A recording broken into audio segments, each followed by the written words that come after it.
Hello and welcome to Marxism Abridged, where we try to make orthodox Marxism easier to understand. Fun is something that, by its very essence, should be free. Marx states that the workers should be able to do their work in several hours, leaving the rest of their day to hunt, fish, or otherwise enjoy their time. But in this current capitalist paradigm, the gatekeeping of leisure from the proletariat has become even more severe. The commodification of fun runs rampant throughout capitalist society, and this is a major problem. Gone are the days of free, or even affordable, fun, where we could entertain ourselves without having to pay a figurative arm and a leg. We must examine what has happened within society that brought us to this point, where we must pay our hard-earned wages to simply enjoy ourselves. It may come as a surprise to some, but not all, that fun itself has been limited by the capitalist system we live in. Firstly, we must examine how the time spent by workers has shifted through this backbreaking, monotonous schema. It is the peak of irony that if we were to look at the lives of the pre-industrial peasant, we would see a combination of rigorous work as well as paradoxical ease of play. The peasant would have a large amount of free time, especially once the workday was over, to enjoy themselves in many free ways. While it would be remiss to idealize the life of a medieval peasant, it shows how intensely focused on commodities and profits the system of capitalism is required to be in order to maintain profits. The peasant would, so the saying goes, have as many holidays as they would have workdays. Well, this isn't exactly true. It shows how much free time the peasant was allowed to have under the feudal mode of production. Peasants were expected to work hard to make the lives of the aristocracy easier, but the aristocracy knew that if they were to create a system where there would be no free time for the peasant, the entire feudal system would fall apart in rebellion.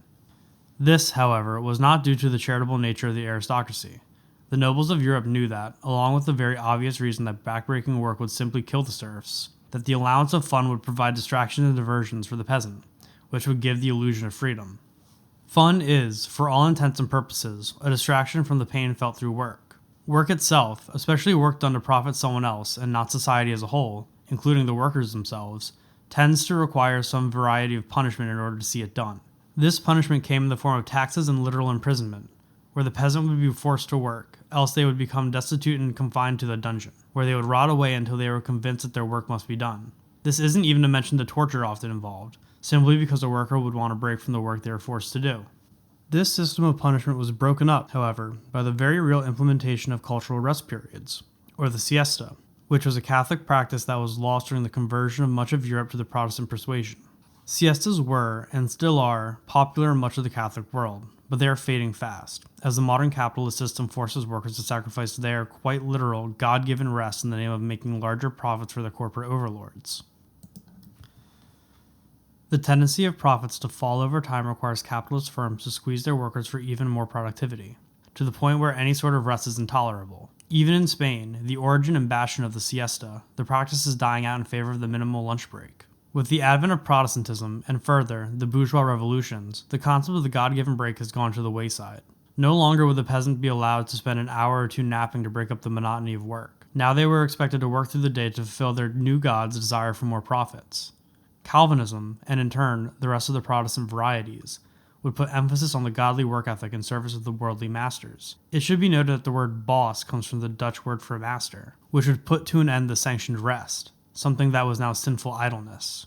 It comes to no surprise that this shift would also coincide with the increased production seen during this time. Protestant states would develop much quicker than the Catholic ones, who would still keep true to the siesta. This would coalesce into the bourgeois revolutions. These revolutions would be championed by the business owners of society, who would rather see the capitalist system which enriched them become paramount over the feudal system which left them as secondary actors to the economy. Fun would become secondary as well, as this new mode of production would see to it that all, bourgeois elements as well as the newly founded proletarian elements, would work in God's favor. To skip to the Industrial Revolution, we as a society saw the advent of the timed shift, and the rising need for labor not bound by any annual cycle of seasons. Work was no longer regulated by the time of day, or any natural phenomenon that did not bow to bourgeois demands of labor. Instead, work done by the hour, minute, and second would take primacy.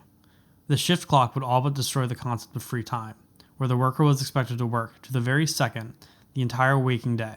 Yes, the whole day. The 8-hour shift was being a relative novel game for the workers. This would see massive increases of profit for the bourgeoisie, but held very little benefit to the workers themselves, as they were paid an extremely small amount compared to the massive increases of labor they would provide to the capitalist. This would, ultimately, cut into the free time of the workers in the most diabolical of ways. Workers would spend roughly half, if not more, of their days working, leaving almost no time for their families, their leisure, or anything else in the name of the capitalist coin purse.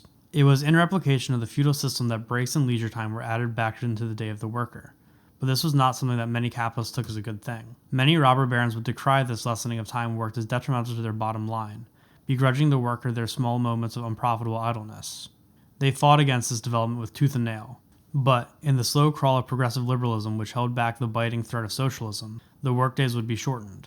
Despite themselves, the capitalists would ultimately learn that this allowance would stymie the ever-growing desire for socialism, again, through distractions and diversions. Slowly but surely, the threat of this ever-looming socialist specter would push the workdays to shorter and shorter durations. This would bring us to the introduction and primacy of automation, which, as we have covered before, is something that should not, but is, feared by the worker under this capitalist paradigm. Automation should be the force that drives the workday ever shorter, but instead of this, it is only forcing workers to work even harder to either keep up with the tide of machines or find oneself in the dangerous uncertainty of unemployment, ultimately to the point of obsolescence for many workers in the industrial sector. The push for automation should have lowered the amount of work that a laborer must do to produce the same amount of goods, which, in turn, would give them more free time to enjoy their lives. But this is simply not the case. Even in the middle of the 20th century, Amadeo Bordiga, in his essay Who's Afraid of Automation, speaks on this, saying that the correct Marxist view on the automation process should be to cheer, but in actuality, the process is only causing more strife for the worker. It, instead of making life easier, is only making the working class's life more difficult to find work. This brings us to the present day, where the very idea of fun is being commodified and sold back to the working class at ever-expanding prices. Take, for example, the festivals and fairs that were once free to all. They are now exorbitantly expensive to attend, just to listen to live music or partake in a paltry carnival game. It was once expected that the bread and circuses of ancient Rome would be free to all who attended, and the cost be absorbed by the state, something which kept plebeian agitation at bay. But now, we see the distractions and diversions being sold to us, just like any other necessary good, like food and water.